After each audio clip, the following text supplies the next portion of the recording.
teman-teman semua, apa kabar kalian? Semoga sehat dan baik-baik saja ya. Baik, pada kesempatan video kali ini, saya bersama dengan kelompok saya akan membahas materi mengenai teori dan model pengembangan kurikulum. Nah, adapun subbab dari pembahasan materi kita pada kali ini adalah yang pertama, teori pengembangan model kurikulum, yang kedua, pengertian model kurikulum, yang ketiga, macam-macam model pengembangan kurikulum, dan yang keempat yaitu langkah-langkah model pengembangan kurikulum.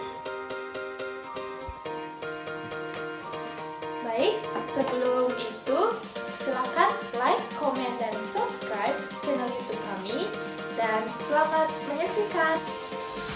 Baik, sebagai penyaji pertama saya akan menyajikan materi mengenai teori dasar pengembangan kurikulum. Oke, berikut adalah materi yang akan saya sajikan. Nah, jadi berbicara mengenai teori, apa sih teori tersebut? Dalam kehidupan sehari-hari kita juga sering mendengar apa itu teori. Nah, jadi saya terangkan kembali adalah teori merupakan perangkat atau alat suatu ilmu yang berfungsi untuk menentukan arah dan ilmu itu.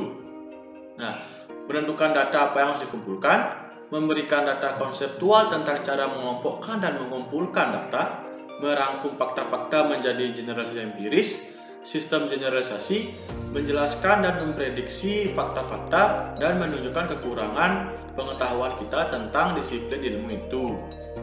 Teori kurikulum bukan hanya sebagai landasan dan acuan, tetapi juga dapat menjelaskan dan memprediksi bagaimana praktik kurikulum tersebut. Nah, teori kurikulum atau kurikulum teori atau event teori merupakan teori yang menguraikan pemilihan dan pemisahan kejadian atau peristiwa kurikulum atau yang berhubungan dengan kurikulum dan yang bukan. Nah, bahan penyajian dari teori kurikulum adalah hal-hal yang berkaitan dengan penentuan keputusan, penggunaan, perencanaan, pengembangan, evaluasi kurikulum, dan lain-lain. Jadi, teori kurikulum mencari prinsip-prinsip atau pernyataan tentang apa yang seharusnya atau tidak seharusnya terjadi di pendidikan. Nah, konsep-konsep teori kurikulum adalah sebagai perangkat yang memberikan suatu makna terhadap kurikulum sekolah. Makna tersebut tidak karena adanya penegasan hubungan antara unsur-unsur kurikulum, karena adanya petunjuk perkembangan, penggunaan, dan evaluasi kurikulum. Kemudian, teori kurikulum dapat ditinjau dari dua fungsi pokok. Nah, fungsi pokok yang pertama adalah sebagai alat dan kegiatan intelektual untuk memahami pengalaman belajar peserta didik dalam proses pembelajaran yang dibantu oleh disiplin ilmu sosial lainnya. Nah, jadi pada fungsi pertama ini lebih memfokuskan keunikan dan kebebasan individu serta kegiatan-kegiatan yang bersifat temporel seperti itu. Nah, jadi implementasi kurikulum hanya sebagai upaya dan tanggung jawab moral, bukan sebagai masalah teknis.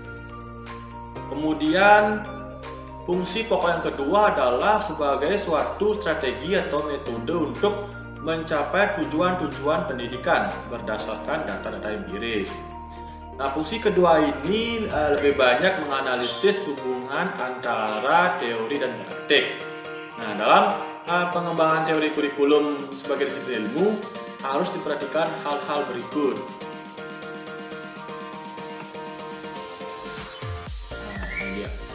Yang pertama itu adalah menggunakan bahasa yang tepat dan ilmiah agar lebih bersifat objektif dan bukan persuasif. Kemudian yang kedua adalah prinsip-prinsip dan metode baru yang lebih efektif. Yang ketiga, hal yang menjadi perhatian adalah peran dan teori disiplin ilmu lain dalam kurikulum.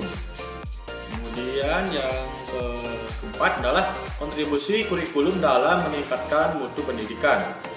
Kemudian yang terakhir adalah keseimbangan antara teori dan praktik. Nah, jadi teori dan praktik merupakan dua kutub yang berbeda, tetapi ada dalam suatu kesatuan. Nah, teori tanpa praktik adalah pincang, sedangkan teori tanpa praktik adalah buta. Teori diharapkan dapat memperbaiki praktik, dan hasil praktik dapat memperbaiki teori. Dengan demikian, antara teori dan praktik harus saling memperbaiki. Seperti itu. Langkah atau prosedur sistematis dalam proses penyusunan suatu kurikulum.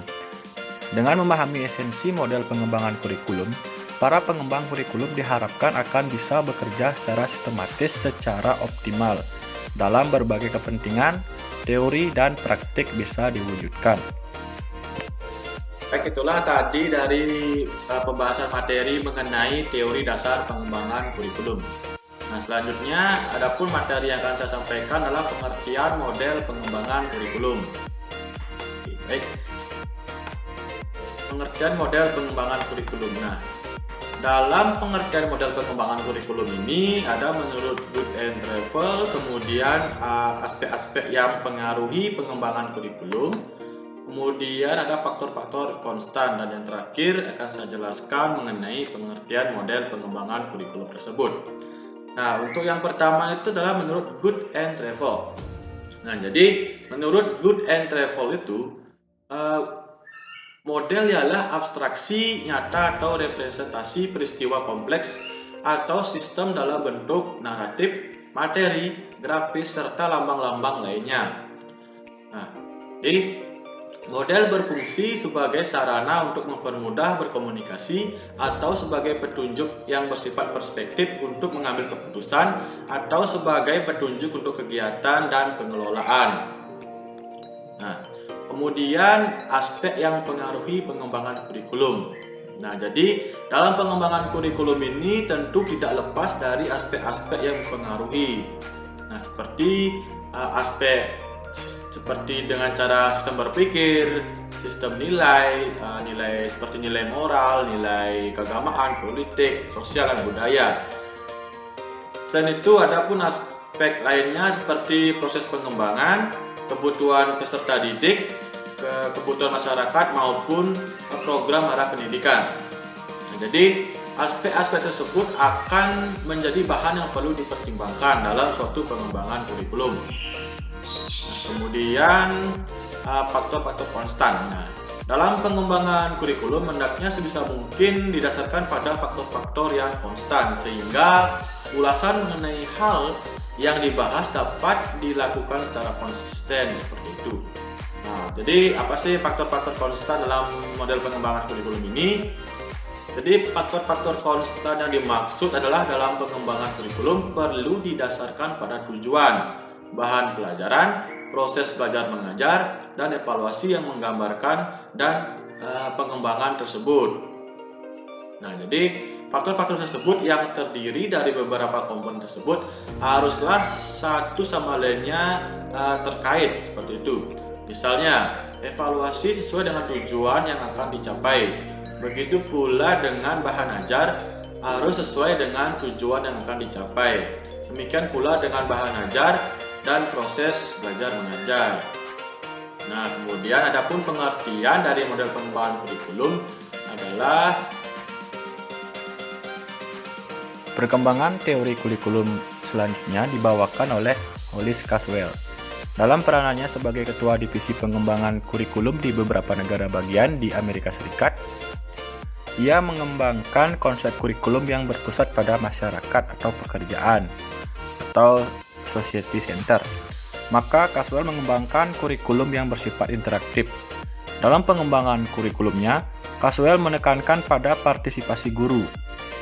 Berpartisipasi dalam menentukan kurikulum, menentukan struktur organisasi dari penyusunan kurikulum, dalam merumuskan pengertian kurikulum, merumuskan tujuan, memilih isi, menentukan kegiatan belajar, desain kurikulum, menilai hasil, dan sebagainya.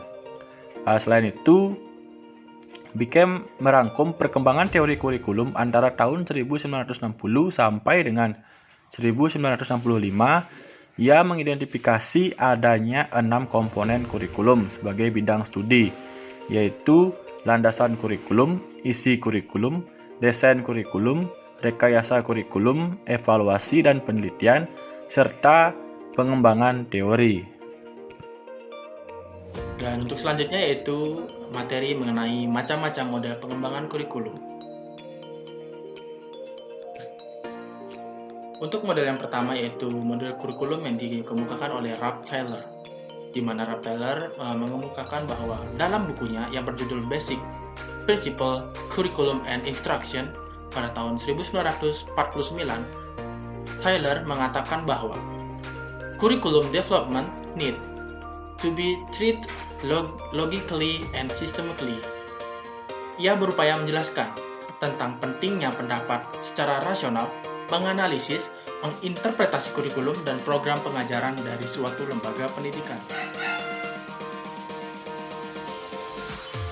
Sebagai bapak atau father pengembangan kurikulum, Tyler telah menanamkan perlunya hal yang lebih rasional, sistematis, dan pendekatan yang berarti dalam tugas mereka.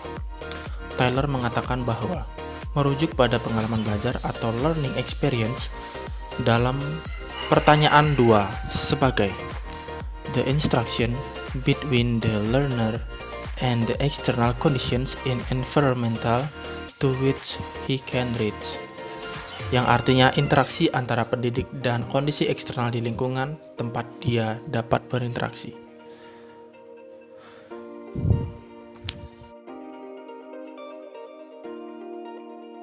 Untuk model selanjutnya yaitu model yang dikemukakan oleh Hilda Taba. Pada beberapa buku karya Hilda Taba, yang paling terkenal dan besar pengaruhnya adalah Curriculum Development, yaitu Theory and Practice pada tahun 1962. Di dalam buku ini, Hilda Taba mengungkapkan pendekatannya untuk proses pengembangan kurikulum. Dalam pendekatannya sendiri, Taba menganjurkan untuk lebih mempunyai informasi tentang masukan atau input pada setiap langkah proses kurikulum. Secara khusus, Taba menganjurkan untuk menggunakan pertimbangan ganda terhadap isi organisasi atau organisasi kurikulum yang logis dan individu pelajar. Taba menganjurkan untuk menggunakan pertimbangan ganda terhadap isi organisasi kurikulum yang logis dan individu pelajar atau psikologi organisasi kurikulum. Suatu kurikulum biasanya berisi beberapa seleksi dan organisasi isi. Itu merupakan manifestasi atau implikasi dari bentuk-bentuk atau patterns belajar dan mengajar. Kemudian suatu program evaluasi dan hasil akan dilakukan. Model kurikulum Tyler dan Taba dikategorikan dalam rational model atau objective model. Pengembangan kurikulum yang selanjutnya yaitu yang dikemukakan oleh D.K. Wheeler.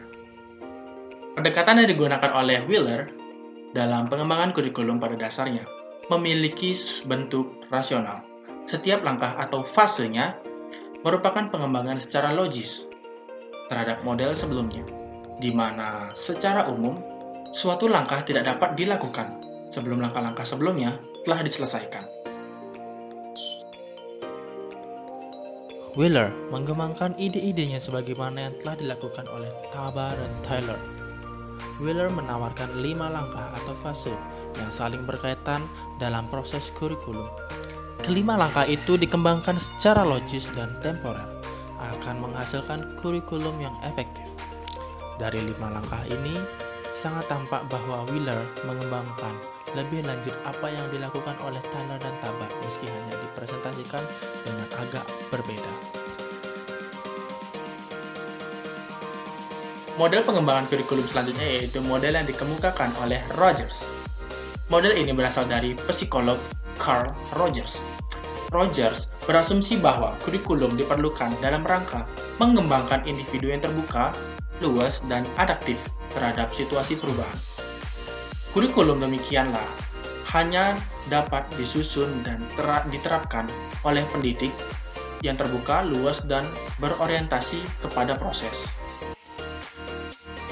Model selanjutnya yaitu model yang dikemukakan oleh Audrey dan Howard Nichols, di mana Audrey dan Howard Nichols ini mengembangkan suatu pendekatan yang tegas mencangkup elemen-elemen kurikulum dengan jelas tetapi secara ringkas. Buku tersebut sangat populer di kalangan pendidik, khususnya di Inggris. di mana pengembangan kurikulum pada tingkat sekolah sudah lama ada. Nichols menitik beratkan pada pendekatan pengembangan kurikulum yang rasional, khususnya kebutuhan untuk kurikulum yang baru yang muncul dari adanya perubahan situasi.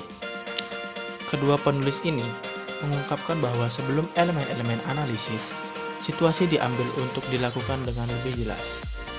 Konteks dan situasi di mana keputusan kurikulum itu dibuat harus dipertimbangkan secara mendetail dan serius.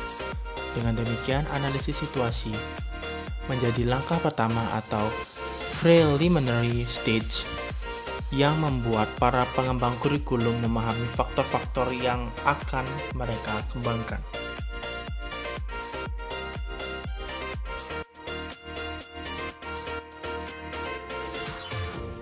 Baik, model selanjutnya yaitu dari Decker-Walker, di mana Decker-Walker berpendapat bahwa objektivis atau rasional model dalam proses kurikulum itu tidak menerima pendapat dalam literatur yang tidak populer. Kemudian, Walker berpendapat bahwa para pengembang kurikulum tidak mengikuti pendekatan yang telah ditentukan dari urutan yang rasional dari elemen-elemen kurikulum ketika mereka mengembangkan kurikulum. Model yang terakhir yaitu dari Malcolm Skilbeck. Nah, Malcolm Skilbeck merupakan Direktur Pusat Pengembangan Kurikulum Australia atau Australia's Curriculum Development Center. Ia mengembangkan suatu interaksi alternatif atau model dinamis bagi proses kurikulum. Dalam sebuah artikelnya, Skilbeck menganjurkan suatu pendekatan dalam pengembangan kurikulum pada tingkat sekolah. Pendapatnya mengenai sekolah didasarkan pada pengembangan kurikulum atau BSCD, sehingga Skilbeck memberikan suatu modal yang membuat pendidik dapat mengembangkan kurikulum secara tepat dan realistik. Dalam hal ini, Skilbeck mempertimbangkan model dynamic in nature.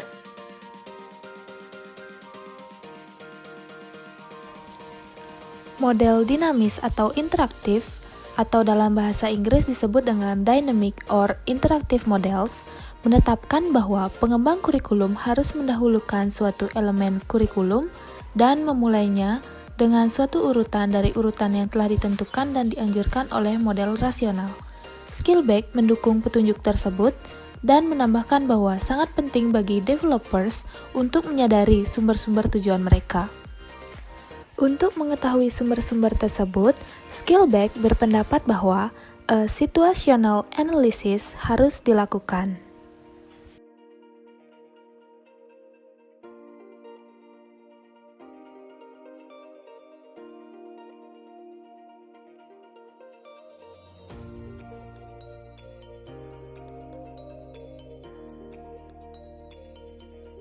Baik, di sini saya akan menjelaskan mengenai langkah-langkah dari model pengembangan kurikulum, di mana yang pertama yaitu Ralph Taylor. Taylor mengungkapkan bahwa untuk mengembangkan suatu kurikulum perlu menempatkan 4 pertanyaan. Berikut adalah langkah-langkah bagi pengembangan kurikulum menurut Ralph Taylor. Yang pertama, what educational purpose should the school seek to achieve? Yang berarti tujuan pendidikan apa yang harus dicapai oleh sekolah. Yang kedua, what educational experience are likely to attain this objective? Yang berarti pengalaman pribadi apa yang mungkin untuk mencapai tujuan tersebut.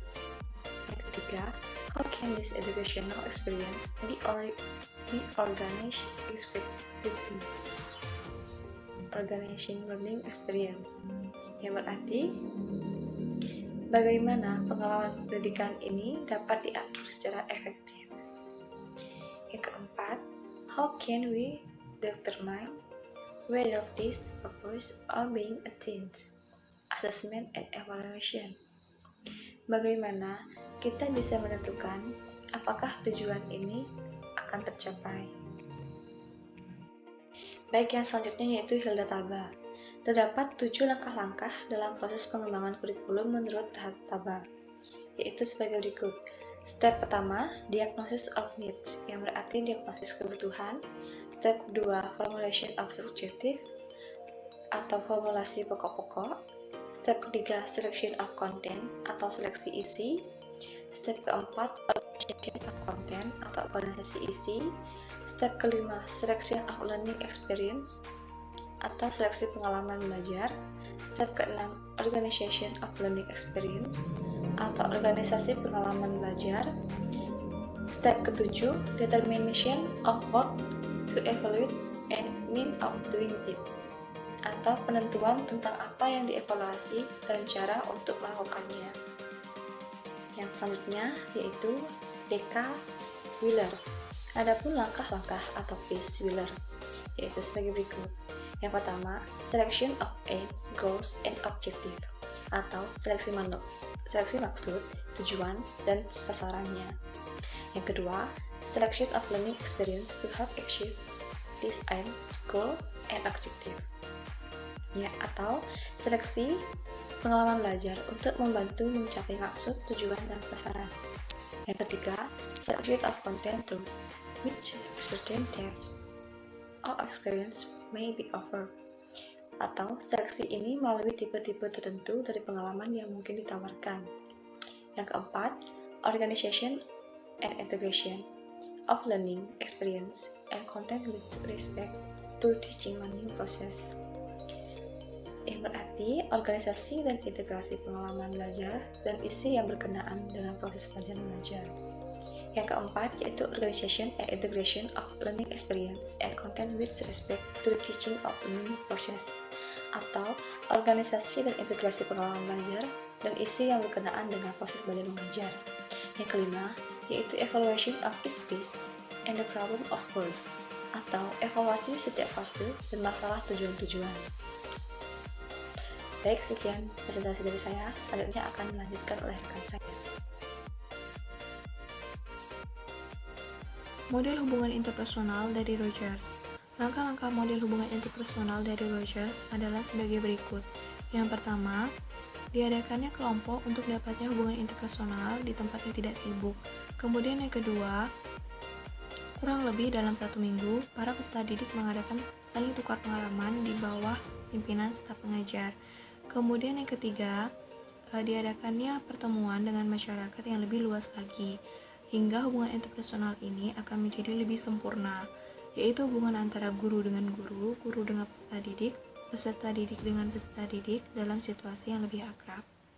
Kemudian yang keempat, diadakannya pertemuan dengan anggota yang lebih luas lagi, yaitu dengan mengikut sertakan pegawai administrasi sekolah dan orang tua peserta didik.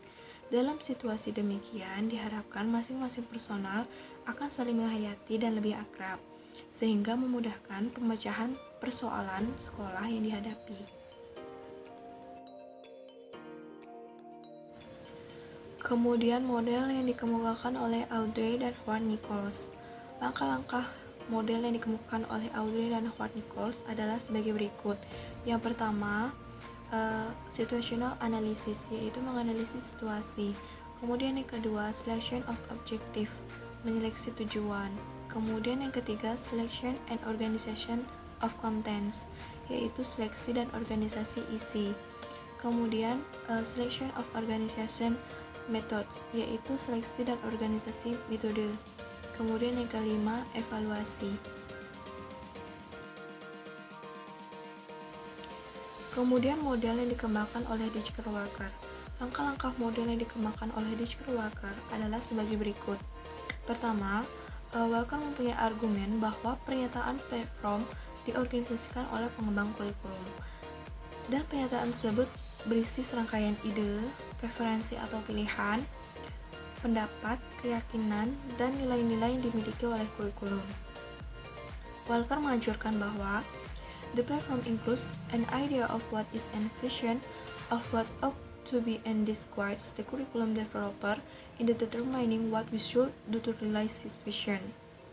Yang artinya, platform tersebut mencakup gagasan tentang apa itu dan visi tentang apa yang seharusnya, dan ini memandu pengembang kurikulum dalam menentukan apa yang harus kita lakukan untuk mewujudkan visinya. Lalu Walker melakukan hal yang penuh pertimbangan. Ini tidak terletak pada serangkaian langkah atau prosedur sebagaimana yang terjadi pada objective model. Hal itu sangat kompleks, yang merandomkan seperangkat interaksi yang akhirnya mencapai sejumlah latar belakang pekerjaan yang hebat sebelum aktual kurikulum didesain. Langkah terakhir atau fase terakhir model Warkel adalah menggunakan bentuk desain. Kemudian model yang dikembangkan oleh Malcolm Skillback. Langkah-langkah model yang dikembangkan oleh Malcolm Skillback adalah sebagai berikut. Yang pertama adalah situation analysis, yaitu menganalisis situasi. Kemudian yang kedua, goal formulation, yaitu merumuskan tujuan. Kemudian yang ketiga, program building, yaitu membangun program. Kemudian yang keempat, interpretation dan implementation, yaitu interpretasi dan implementasi. Kemudian yang kelima, monitoring, feedback, and assessment reconstruction, yaitu pemantauan, umpan balik, dan rekonstruksi penilaian.